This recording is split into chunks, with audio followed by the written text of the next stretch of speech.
खबर है कि रूस की सेना ने सेवेरोडोनेत्स्क शहर को लुहांस्क के दूसरे इलाकों से जोड़ने वाले 3 पुलों को उड़ा दिया। बताया गया कि इन पुलों के ध्वस्त होने के बाद सेवेरोडोनेत्स्क का संपर्क लिसिचांस्क से पूरी तरह टूट गया, जो कि उसके पास ही बसा लुहांस्क का एक दूसरा बड़ा शहर है। बताया गया कि इन पुलों के टूटने के बाद सेवेरोडोनेत्स्क में फंसे लोगों के लिए बड़ी मुसीबत खड़ी हो गई। वो लोग जो पहले से ही रूसी सेना और चेचन लड़ाकों के भीषण हमले झेल रहे हैं।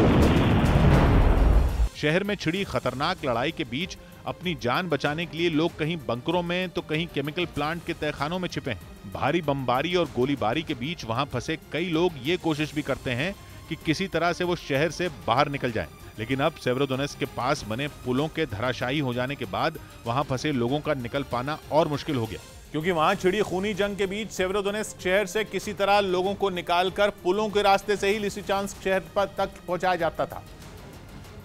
लेकिन रूसी सेना ने यूक्रेन के सैनिकों को वहां पहुंचने वाली मदद रोकने के लिए उन पुलों को धमाका करके उड़ा दिया, क्योंकि यूक्रेन के सैनिक करीब 2 हफ्तों से रूस के सैनिकों और चेचन लड़ाकों के सामने चट्टान की तरह खड़े हैं। ऐसे में रूस उन्हें झुकाने के लिए उन तक पहुंचने वाली हर तरह की मदद रोक देना चाहता है और सेवेरोडोनेत्स्क को लिसिचांस्क से जोड़ने वाले पुलों को धराशायी करके रूस ने ऐसा किया भी, क्योंकि वो हर हाल में जल्द से जल्द सेवेरोडोनेत्स्क पर कंट्रोल करना चाहता है ताकि डॉनबास उसके पंजे में आ सके। इस बीच लुहांस्क के गवर्नर ने भी माना कि सेवेरोडोनेत्स्क में हालात बद से बदतर होते जा रहे हैं। वहां के गवर्नर के मुताबिक शहर की बड़ी बड़ी इमारतें भी रूस के हमले में नेस्तनाबूद हो गईं।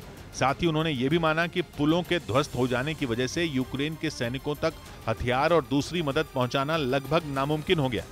वहीं खबर है कि रूस के सबसे घातक न्यूक्लियर बॉम्बर Tu-22M3 ने यूक्रेन युद्ध में तबाही मचानी शुरू कर दी। पश्चिमी मीडिया ने दावा किया कि रूसी सेना ने सबसे पहले इसका इस्तेमाल मारियोपोल में बमबारी के लिए किया था और इसकी मदद से अज़ोवस्ताल स्टील प्लांट में की गई भीषण बमबारी ने ही ज़ेलेंस्की की सेना के हौसले पस्त किए, क्योंकि ये विमान जब एक बार दुश्मन को बर्बाद करने के इरादे से उड़ान भरता है तो अपना काम पूरा करके ही लौटता है।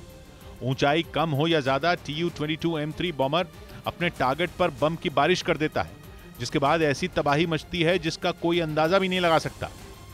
और रूस ने जब इन्हें जंग के मैदान में उतारा तो यूक्रेन के साथ ही अमेरिका और नेटो की भी टेंशन बहुत ज्यादा बढ़ गई, क्योंकि ये विमान बिना रुके करीब 7000 किलोमीटर तक उड़ान भर सकता है।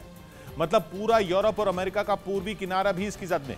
और रूस का ये बॉम्बर विमान अपने साथ करीब 24,000 किलो बम लेकर उड़ान भर सकता है, जिनमें परमाणु बम से लैस मिसाइलें और महाविनाशक डम बम भी शामिल हैं। साथ ही ये विमान आवाज की रफ्तार से 2 गुना, मतलब करीब 2300 किलोमीटर प्रति घंटा तक की स्पीड पकड़ सकता है।